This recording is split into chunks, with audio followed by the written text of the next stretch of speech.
After practice, everybody would leave to go home, and I always had to sit on the bench and wait on my mother because she worked at Wendy's. And so when my mother would show up in the park, it would be about 10 o'clock, 10:30 at night. So I'm sitting there, and when my mother would pull up, she drove an old Buick Regal, hubcaps off the car, seats torn up, the car was all beat up. And she would pull up in the park 10:30 at night. I would jump off the bench, I would sprint over to my mother, I would say, Mom, if you don't mind, can you please sit back in your car and turn on your car lights? I have to do some extra drills, I have to go to the NFL, so you would never have to work another day in your life. And I knew my mother was tired. And every night, my mother would sit back in that car, and those car lights would hit that field, and he had a 7-year-old kid doing backpedaling drills, running sprints, running laps, chasing his dream to go to the NFL. But just beyond those car lights, I could always connect with my mother's eyes, so it made me dig a little bit deeper. It made me push myself a little bit further. It made me work a little bit harder. It created a certain level of sweat equity in what I was doing. It created a certain level of pride in what I was doing. You know why people quit? People don't have pride in what they do. You know why people stop? They're selfish, and it's just about them. But when you have a bigger purpose to why you're doing what you're doing, and you want to honor the sacrifices that others have made for you, it's nothing for you to keep going when you hit adversity. If every decision and choice you make is just about you, at a certain point you're going to hit something that's a lot tougher than you, and it's going to make you quit because you don't have a driving force for why you do what you do. Welcome back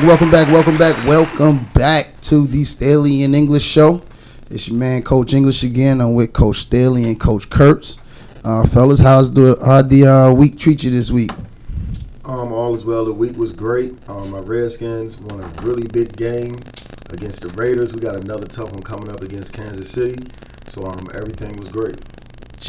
Week was good. Shout out to AC Florida baseball team, Coach Hallett, and them getting their rings last night at the ring ceremony. State champs. We also have another special guest on the show today, Coach Ryan Norris. He's been coaching in the Columbia and Midlands area for a long time. He's very thoroughly immersed in the AAU circuit also. So we'd like to welcome him to the show. What's happening, man? Glad to be here with y'all guys. Glad to have you. Yes, sir. Today everybody knows what's going on. It's been, if you have the ESPN app, your phone has been binging since Tuesday? Every second, bing, bing, bing. So this person arrested, that person arrested. So that's our topic of the day. We also posted it on each of our Twitters. You can look at that inside of our link down at the bottom in the description. Send us your comments and anything else on the topic that you want to after we're done. Some of you will probably be tweeting at us during the recording, so we're going to get it started, man. So where are we going to start at, fella? I mean, it's all over the place. Like you said, ultimately we're talking about the scandal that occurred within the last week concerning a major shoe company, college coaches, ultimately some financial advisors, right? Financial advisors, yes. Execs, and it's starting to trickle down now. And that's why we wanted Coach Norris to come on the show, because I feel he's a specialist in it. He's someone I admire, someone I have a lot of respect for. I watch him coach. He does a great job. And he's actually on this circuit. And I want to give him an opportunity to just give us a rundown of what's going on. As many of you probably have seen, it's been about how many coaches? 4? Yep, 4 coaches have gotten caught in 4 so far. One Adidas, the head man over basketball at Adidas, which he got caught up. You also have several agents, financial advisors, and things of that nature, as well. The agents and advisors are they're paying the coaches off to get kids to come to their school, and later on, once they become pros, if they become pros, which is a big question. Right. They want them to sign and be advised by them so they can ultimately make money when that day comes. Yeah, and it's always going to be a sticky situation because it's so many people involved. One, you're dealing with children. They don't quite know, and then and ultimately when you deal with someone's child, the parents are going to get involved. So you have this whole element of a multi-billion-dollar system, and it's almost like everyone wants a piece of the pie. What are some of your thoughts of what's going on, Michael? Well, here's the really sad thing is, 2 weeks ago we talked about role models as coaches. Sure did. And now here it is, all this scandal coming out. We even talked about some of the coaches that have been named in this scandal, and now 2 weeks later this comes out. And what's crazy is, I mean, everybody has always known that these shoe companies are paying kids, colleges are probably paying kids to play for them, and that's a whole nother factor. Whereas, should college athletes get paid or not? Because these universities are making a ton of money off of them. But now with this scandal coming out, some of these assistant coaches are taking money from financial advisors and steering and telling these kids, you need to start going with this financial advisor as soon as you make it.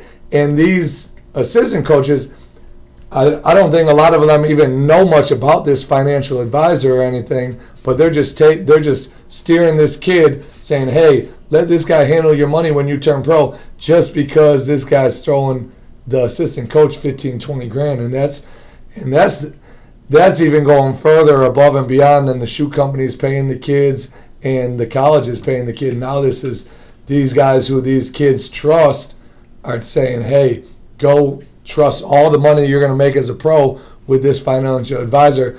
No idea if this guy is a good dude or not, but he's giving me 15, 20 grand to tell you that. So that's the sad part. That's even sadder than what's been going on for the last 15, 20, 30 years. Well, I mean, on that fact, like, my thing is, this is nothing new. We're talking about something. This isn't new. It's just news right now. You know what I'm saying? This is something that we've all known is going on from the time kids are 6 and 7 years old. We got these guys around that latch on to the kid. Oh man, he's really good. I think that if I can get him, and stick with him through this process, you know, on the back end, I can get whatever it is for me. I don't know. People who follow me on Twitter, I posted a tweet the other day. I said, the credit goes to the kids and the parents, no one else.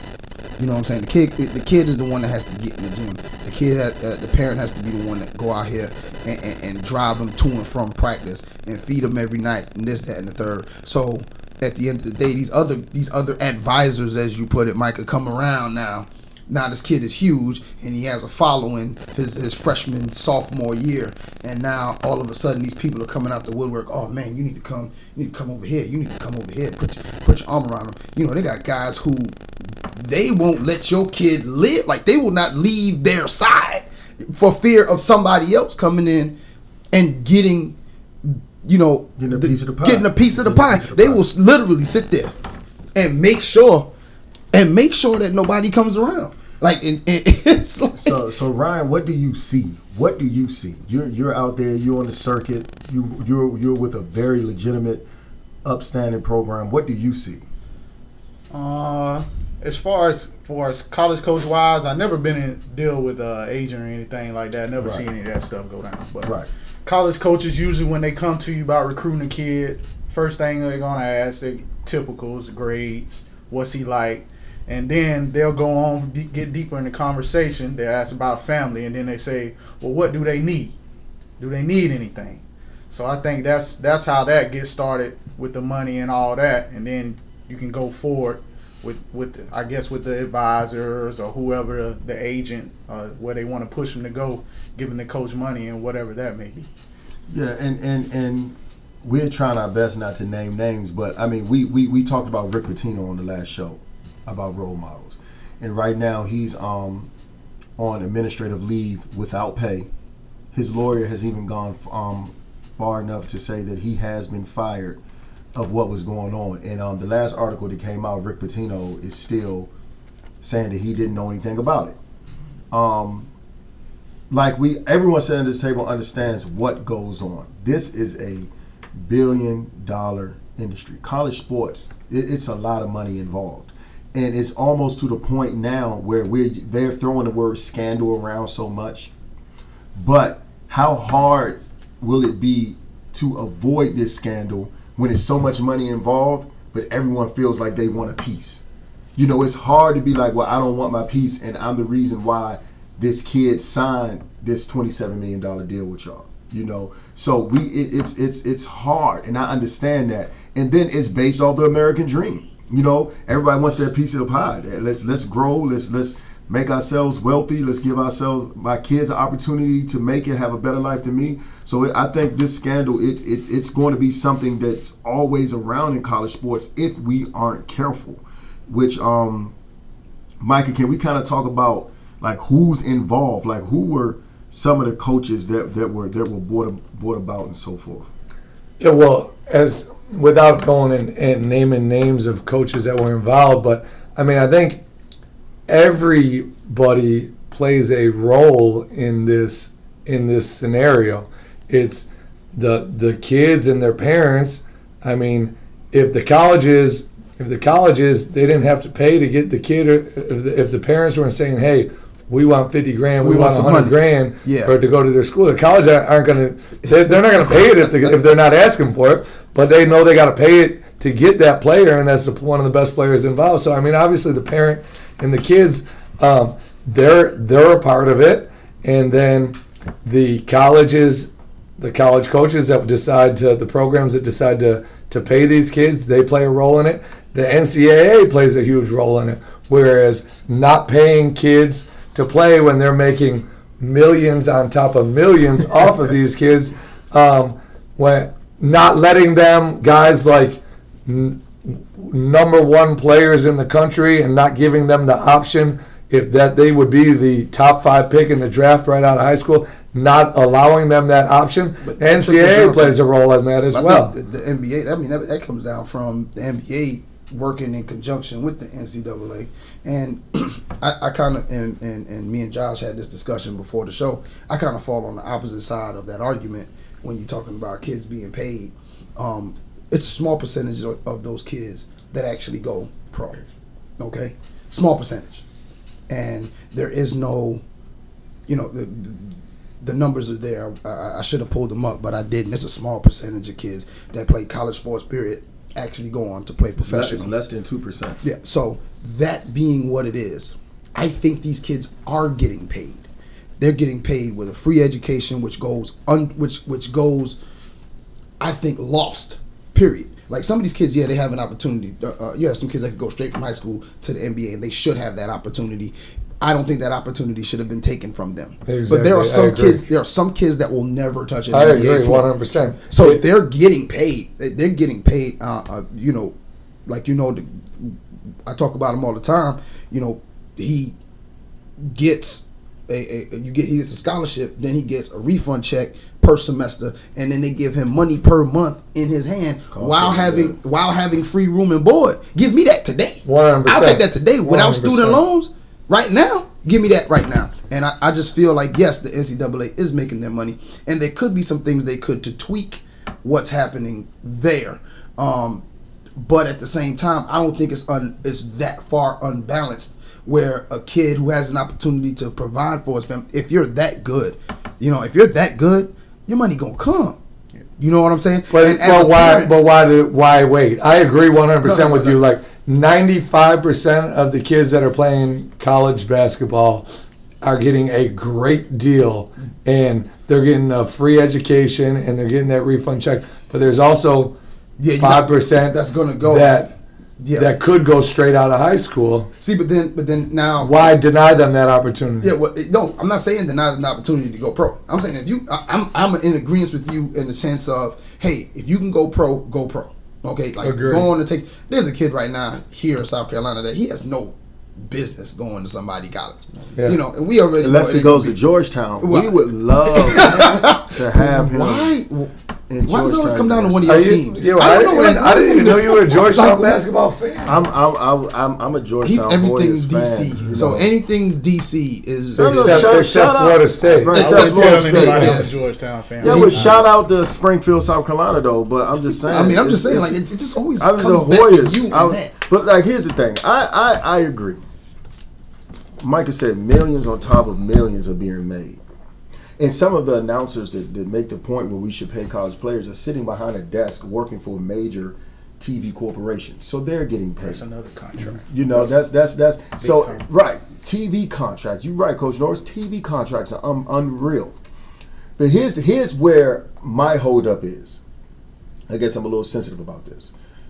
You go to the league, go to the league. If that kid is good enough to go to the league, go to the league. They do it in baseball, they do it in tennis, they do it in golf.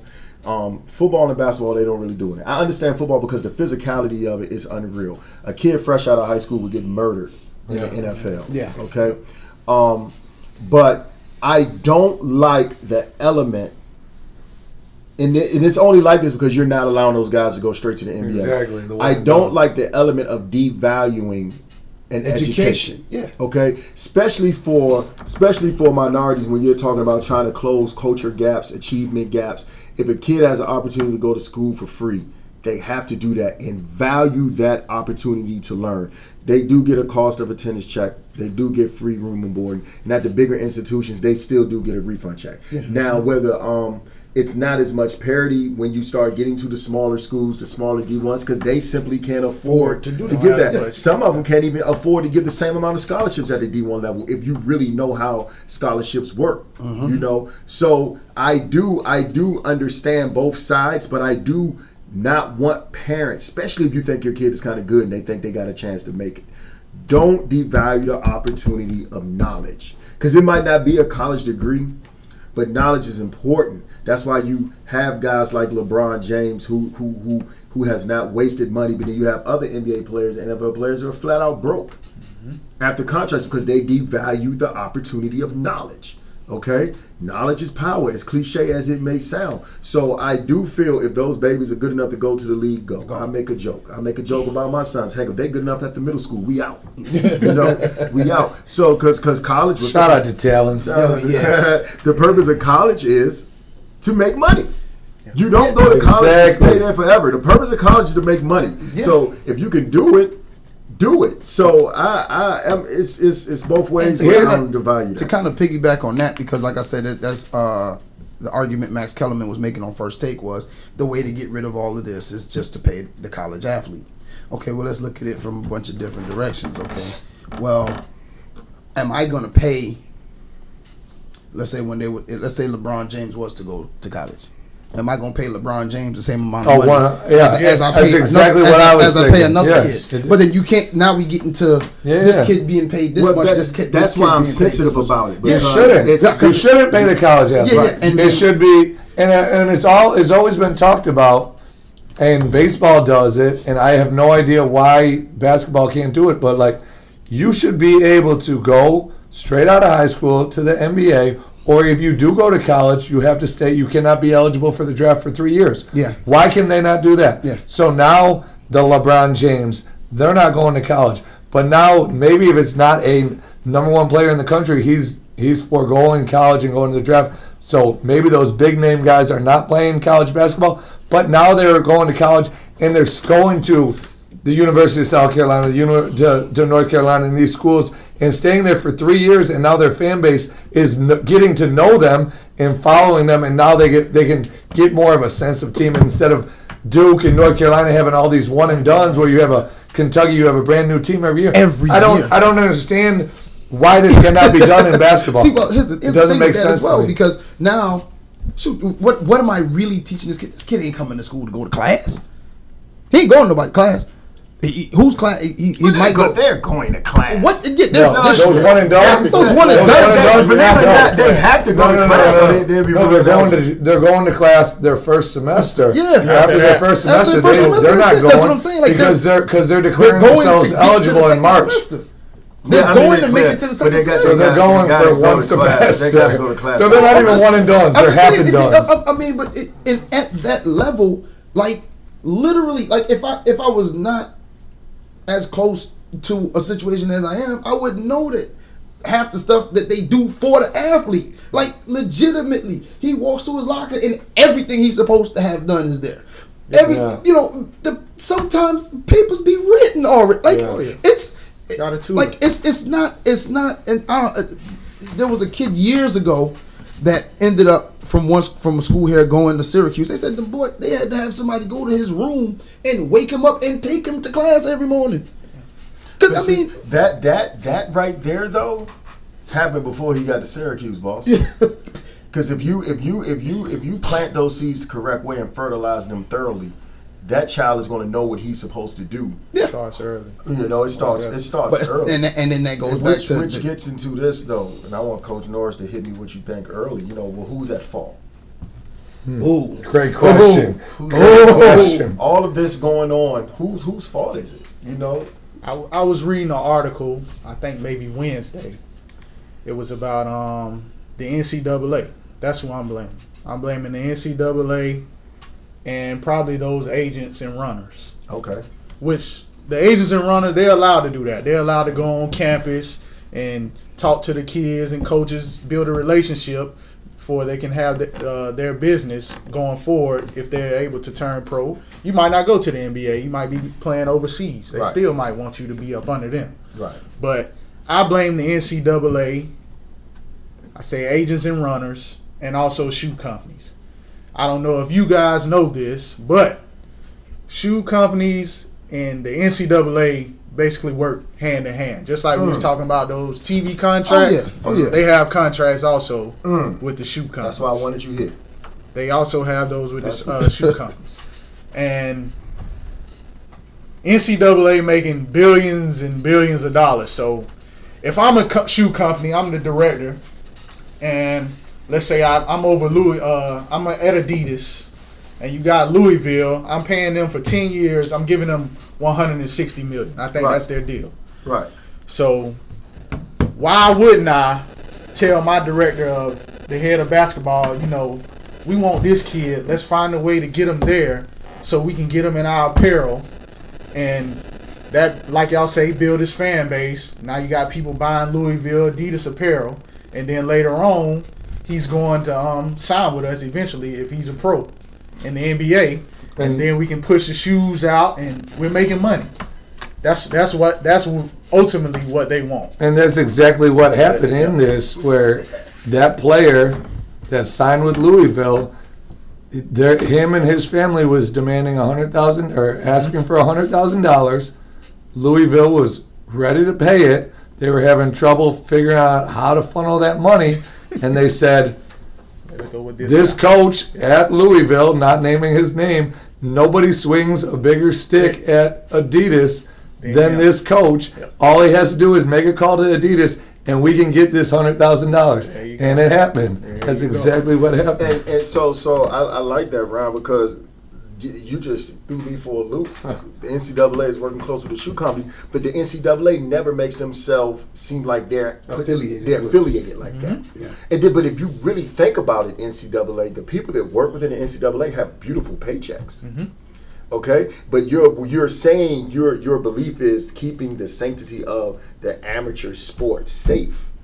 Well, when you're dealing with amateurs, most of the time it's not lucrative paychecks. But everybody involved, the college coaches, for the D1 coaches, the ones that really involved in this, they have unbelievable salaries and unbelievable contracts. And they also make money from the shoe companies also. Right. So. And I don't want to beat the student athlete down so much, because it can get a little hard out there. It can get tough. And the people that you're playing for are reaping all the benefits. Not to knock the weight of that free education. That's why I say I'm not torn. I'm kind of torn, but I'm not really torn, because I do believe in taking advantage of that free education, because at the end of the day, those 3, 4 years, 5 years, however long you're there, you're getting that back, living a better lifestyle than what you had going into it with the education. So I do agree. I do think I'm going to do a very emphatic everyone is at fault. I was going there with you. I was headed, that was going to be my statement. And when I say everyone, I'm even including myself as a high school coach, because it's a chain. I know one of the first shows we did, we talked about how everything has to be a circle. Yeah. Like, I love the element of travel team. I love that element. You know, that's why I have a relationship with guys like Ryan and them and Kurt Willer and those great guys like Ty White, like dudes that are really good in the business, because I understand that element. I can't do it all as a high school coach, but as a high school coach, it is very important for me to talk to my parents. And I do this. Look, watch out for this. Watch out for the runners. Exactly. Watch out for the sneak agents, because that will make your child ineligible very fast and give them a reputation that you don't want. Exactly. I will even give a testimony without calling names. I've been in a situation where they came to me with the what you need, what you want, coach. And when they saw I wasn't standing for that, because I'm trying to raise morally sound kids, They probably didn't show back up to your gym. They didn't show back up, and they started to pull the kid away from me. Yeah. Like they pulled the kid away from me to the point where the conversations with the kid became very generic. Like, hey man, what you trying to do? Man, I'm just trying to do this. So it became like the person started treating me like a stranger almost. And I knew it wasn't the kid. I knew it was the adults around him. And and to this day, I have no ill feeling. That's who was at fault. I have no animosity, but I think it's everybody. The high school coaches has to communicate well. The college coaches have to make sure they're doing it for the right reasons also. The NCAA has to be transparent. And the NCAA, honestly, you have to go back and rewrite a whole lot of rules because the world we live in is totally different from when the rules were But written. they're not going to rewrite those rules. Like he said, I mean, they're in bed with the apparel companies. They're drenched in that, and then some of that money is coming from that benefits them. You know, everybody is at fault. If a kid is asking for $100,000, every person in his circle is at fault. There's because I was listening to if a parent is even comfortable enough to be like, yeah, we'll take the $100,000, it's too far gone at that point.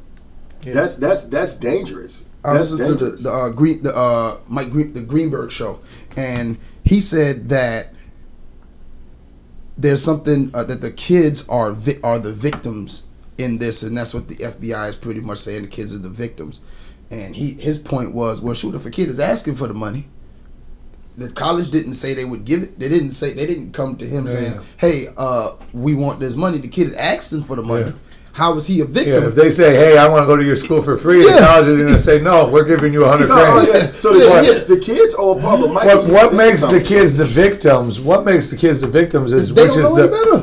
But they are victims in this scandal where there's this extra twist with not these financial advisors and stuff going straight up to the kids and the families and saying, hey, here's $100,000, take this money, and then when you go pro, you sign with me. They're not doing it that way. They're going an extra slimier way, and it's going to the assistant coaches who the kids already have a relationship with and saying, hey, here's $50,000. You give the kid $25,000. You keep $25,000 for yourself and steer this kid to me.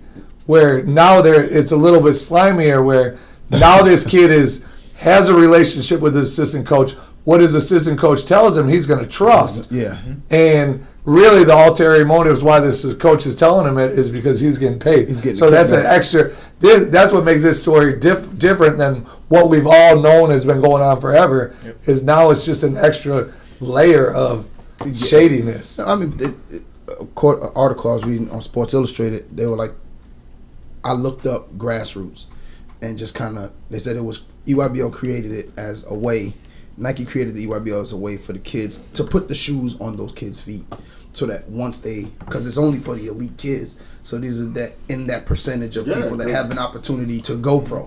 So when they get there, they've already been in that system of wearing a particular brand from high school on. And then a good portion of the time, the kid ends up going to a Nike-sponsored college or Adidas or Under Armour, whatever apparel, and so when that happens, then they end up making the money on the back end because the kid now signs with them because it's what they've done their entire time.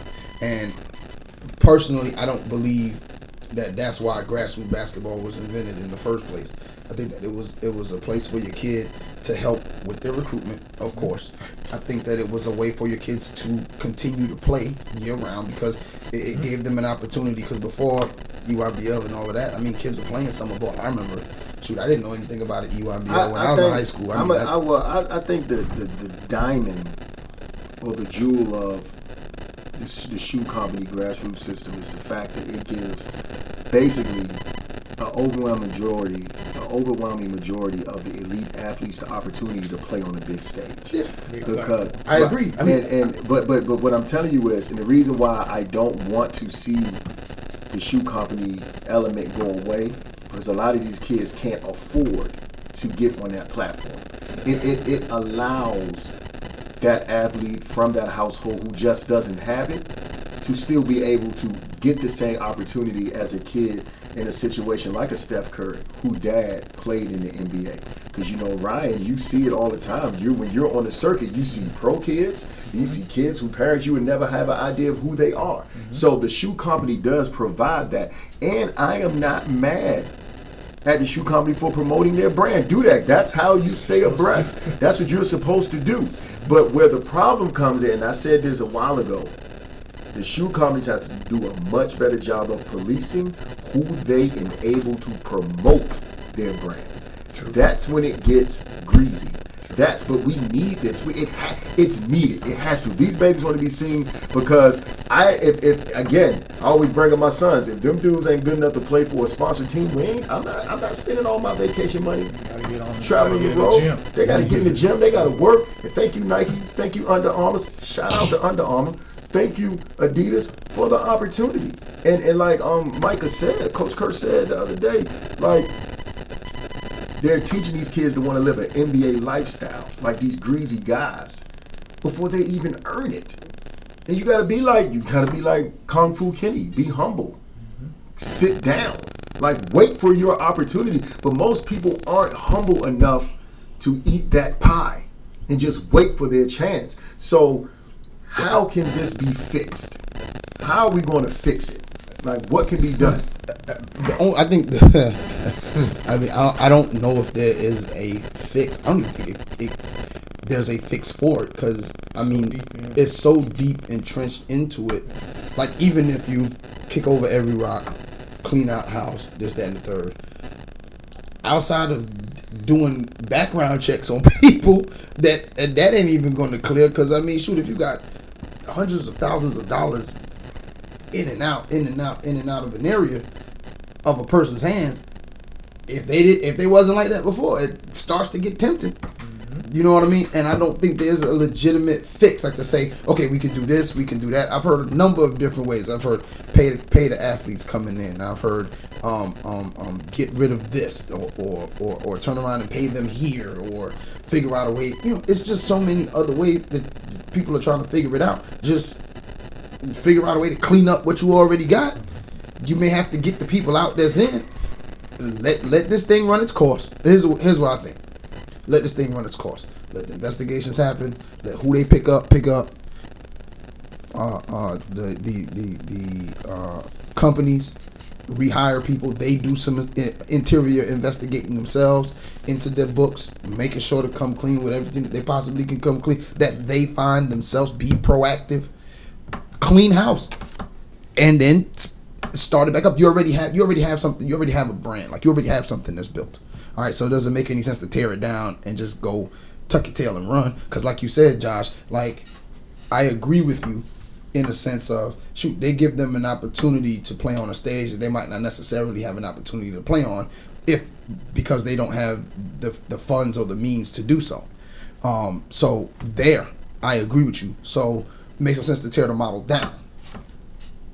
But you can clean it up. It's like your house. It gets dirty. So what you going to do? Are you going to just leave it dirty? Get a wife so they can clean. No, I'm just playing. Right. I'm playing, ladies. I am playing. Yeah, what you got, Ron? What's your fix, man? What do you think? I'm like Coach English. I really don't see a fix. Yeah, it's no fix. Gotta let it run its course. It's a virus, huh? Yeah. I was told a long time ago from my dad that agents basically run AAU basketball.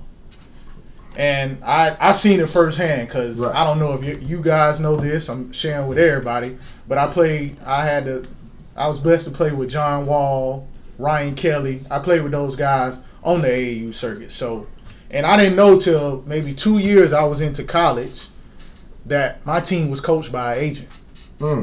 Didn't know that.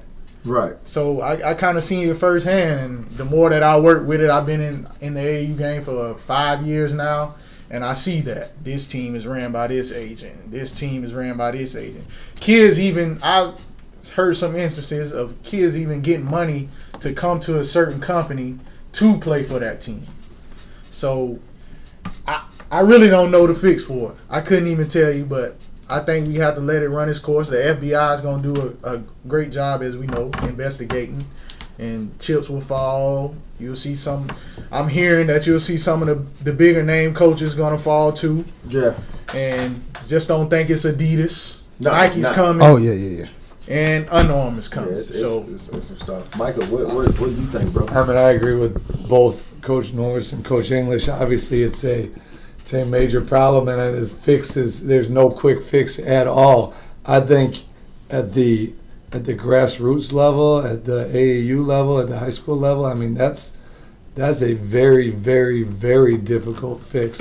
I think one way, but I do truly believe that the college game, I mean, they need to get rid of the one and dones, and it needs to be kids can go straight to pro, or if they do go to college, they need to stay for 3 years. And so now if a kid is saying, hey, you want me to go to school here, you need to pay me $100,000, the school says, if you want $100,000, you need to just go pro. And I'm being honest, I would hope that it would work that way. I don't know if it would. Obviously, I'm saying that it's a lot more simpler than really it's going to happen. But I think that is one fix. But I actually the like that NCAA idea. is making a ton of money off these kids, and it's going to be tough for the NCAA to But say. I like that hey, let's idea do though. this. That idea still gives them a star or two at a time. Because I mean, if you think you're big and bad enough to go and make that bread, go shoot, go and excuse me, and shoot for those that come. You got to stay to 3 years. And why can't you? I like put 2 your years better than 3, but go ahead. Yeah, well, I'm just saying that's how baseball is. I mean, Well, I whatever. think- If you do, I- but why can you not not hire an agent and test the waters and put your name in the draft? And if you do not get drafted, Then you now can go to have that school. opportunity Now to you go to school. See, but then Why do you have to give up your eligibility and hire an agent just to enter the draft? That doesn't make sense to me either. Well, that doesn't make sense. I think, but then coming back, I think you'd end up with too many kids doing that and then coming back and not recruit because now recruitment That hurts gets your recruitment, yeah. recruitment. Well, we are already seeing kids sign in July, Yeah, well, yeah. August. Right. And then going in, I mean, it's I would rather crazy. do that in the kid because at the end of the day, it's so tender. The kid is the tender, even though some of them know what the flip they're doing, and just as greasy as some of the adults because they're taught that. But the kid is the victim, because at the end of the day, They are the kids. kid from Louisville is suspended. Yeah. His college career he's facing virtually. It might be over. Now, hopefully he can be talented enough to fight through all this. But here's my fix. I'm a dreamer. So I think there's a fix. Okay. Here's my quick little breakdown. Parents get informed. High school coaches work closely with your parents and inform them, communicate, have those very tough, uncomfortable conversations. Pardon me. Parents get informed. Allow your kid to grow.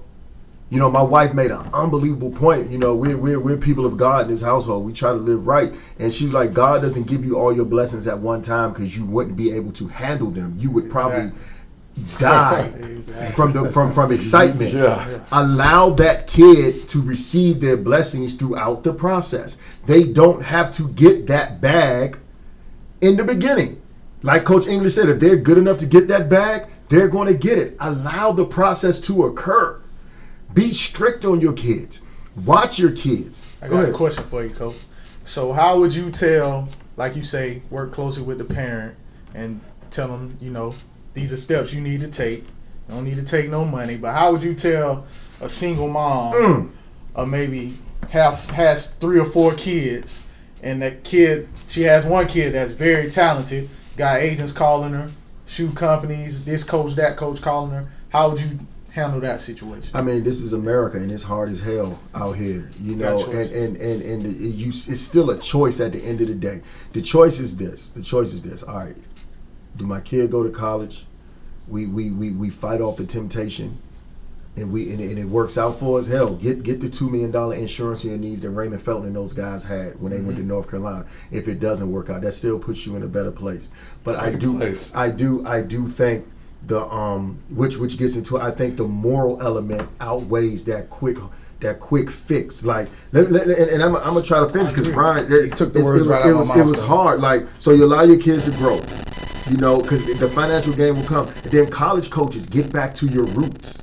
Because at one point, this AAU and travel team wasn't as heavy as it was, and you had to have intimate conversations with these high school coaches. A lot of college coaches have gotten away from that because it's easier to talk to that quick fix guy, that AAU coach. I've had a kid in the car, and a certain coach from a major Power 5 university called and offered that kid, and I had not had one conversation with that coach. I like, this kid could be walking around school smacking people. You don't care how they are. So college coaches, get back to your roots, establish sound. You don't have to know where the school is, like the history of the school, but your roots need to be based out of the educational system. And then last but not least, the shoe companies that we really appreciate what you're doing for the kids, incorporate a moral compass in what you do. You have the right to promote your brand, but at the end of the day, don't rape these kids of every moral ounce that they have by working with these greasy people, by allowing these runners to get up in their face, because you're giving them the power to do so with your large checkbooks. Don't do that to them. I'm not saying if you do these things it would fix it, but I do think, I'm a dreamer, I do think it would help. I think it'll get it on the right path. And I will say this, it's always a little scarier when the FBI and the IRS get involved. I seen the toughest dudes. Yeah, I seen the toughest dudes get shaken down, and they're going to tell. I don't like the kids like say, "Oh, don't be a snitch," and all the rappers say, "Stop snitching." Them same rappers y'all be talking about that don't snitch. Oh, they snitch because nobody wants to do fair time. 50 years. Nobody wants to do it. So I do think it's going to be shaped, because right now some AAU coach to know they didn't do it the right way, some college coach to know they didn't do it the right way, is looking to the left, hoping that man don't tell on them. Why put yourself in that situation? It's not even worth it. It's not even worth losing those nights, especially when you've already been blessed with a good situation. But Ryan, that was an unbelievable point you made. It's hard for that parent. It's hard. But I will say this. If you're at that point where they can start offering you the fix, you're close. Yeah. Well, and I think also what you're saying there goes back to who's at fault a little bit. Because now, if somebody came to me and about Edison, not Mir, because Mir's probably not going to be an athlete. But Edison, if somebody came to me about Edison, Mir wants to take out his daddy. Go ahead. Oh, Josh with the shots. Okay, so you good. What am I teaching my son at that point if I take that money? At that point, I tell him, hey man, we're gonna take the money and go to that school. I'm not teaching him. He learns nothing in that, and I think that the mom, you've struggled this long. Yeah. I tell Chris all the time, I said, the finish line is almost there.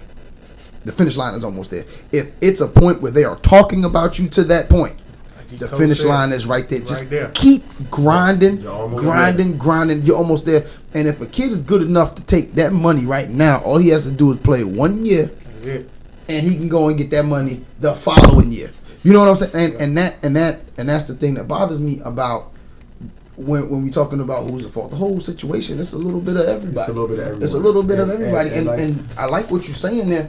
And I think that kind of goes along with what, the three of us said, where, shoot, after it runs its course and all of that, then we incorporate that stuff, and now we have a better situation going down the pipe. Because I work with, our director always tell, even if a coach calls me, I get a couple calls. Yeah. I tell him what he want to hear, and I say, well, you need to follow up with his high school coach. High school coach is always around him, sees what he does every day, knows what he does in the classroom.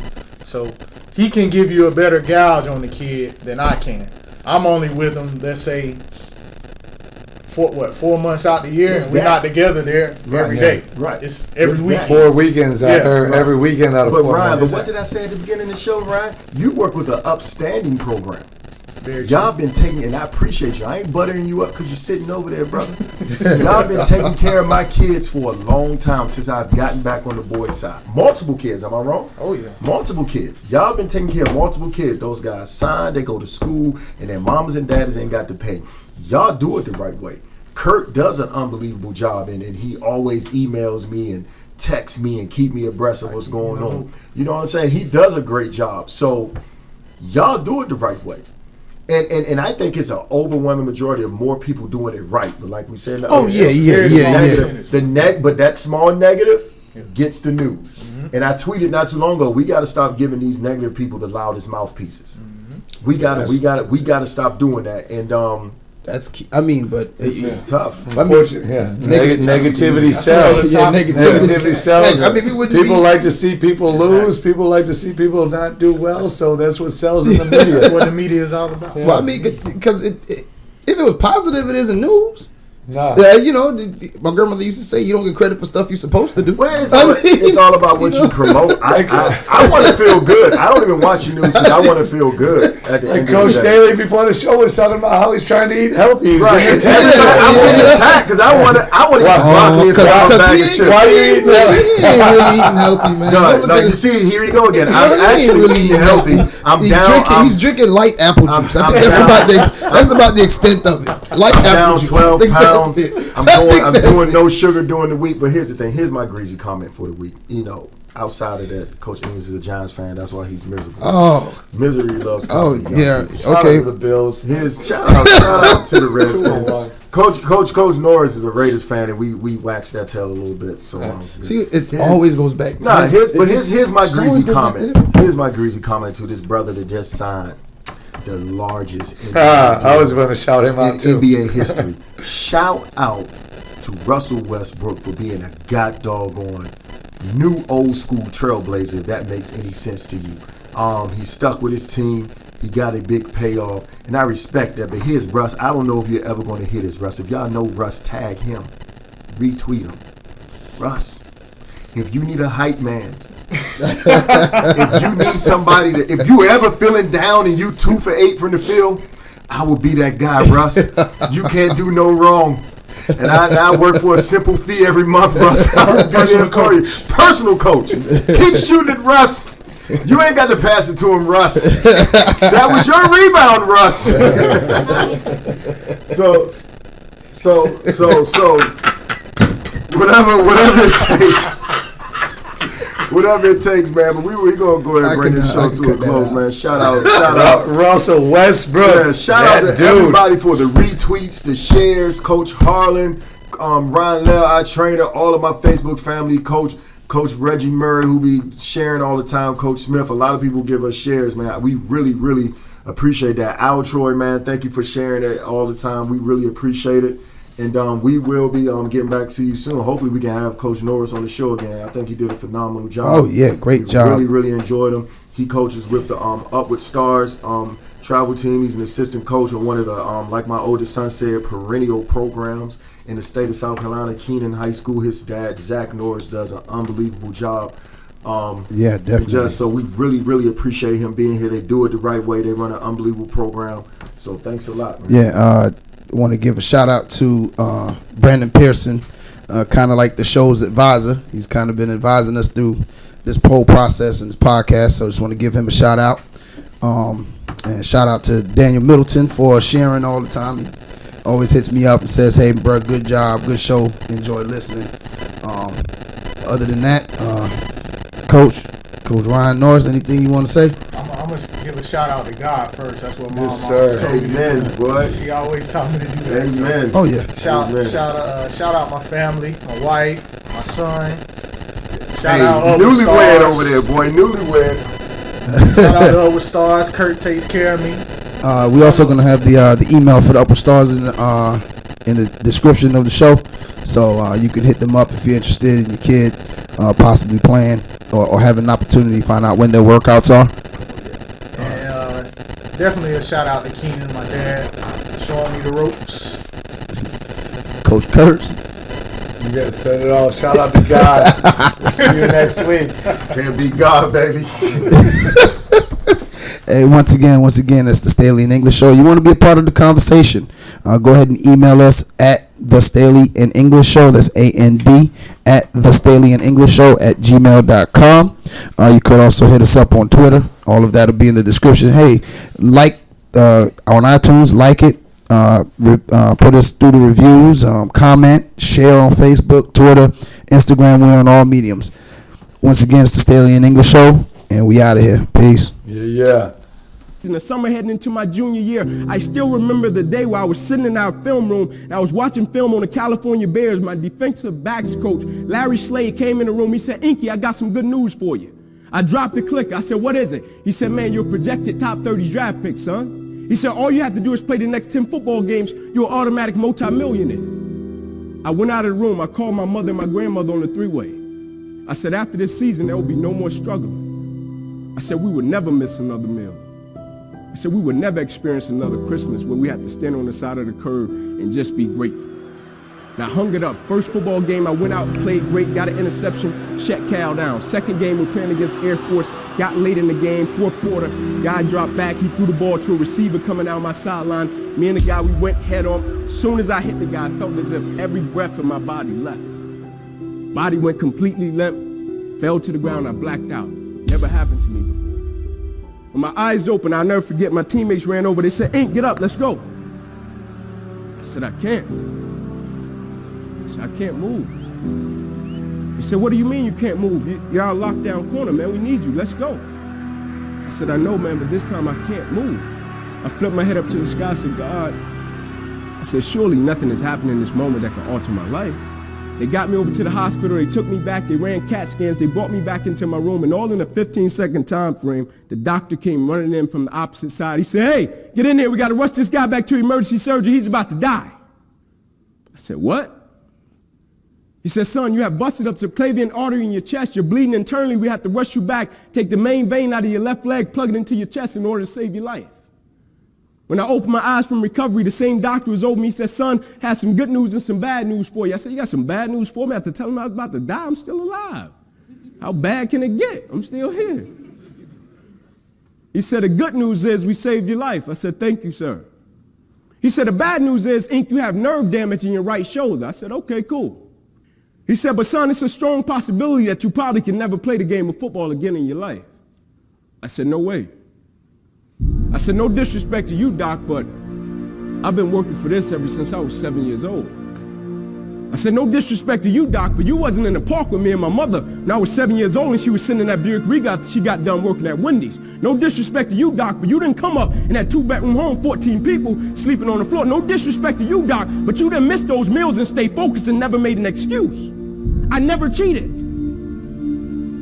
I never cheated. Like my conscience still until this day won't let me, like I can't cheat. I can't look myself in the mirror and say, Ink, you did a good job knowing that I cheated. I can't cheat. One of the greatest pieces of advice that my mother gave me was this, son, whenever you start, you make sure you finish it.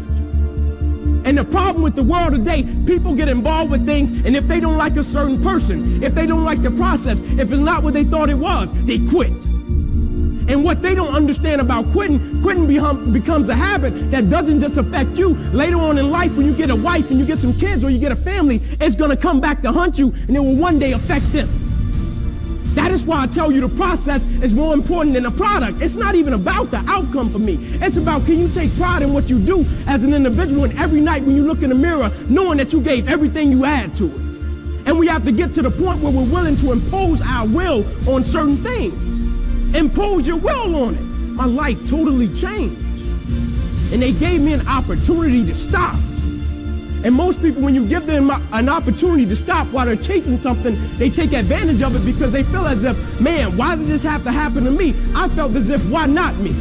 This is the perfect opportunity to use this to be a blessing to somebody else. And you know what? It's not even about me to be truthful. It's not even about me now. It's about repaying the people that invested in me and saw something in me when I couldn't see it in myself. At a certain point in life, it can't just be about you.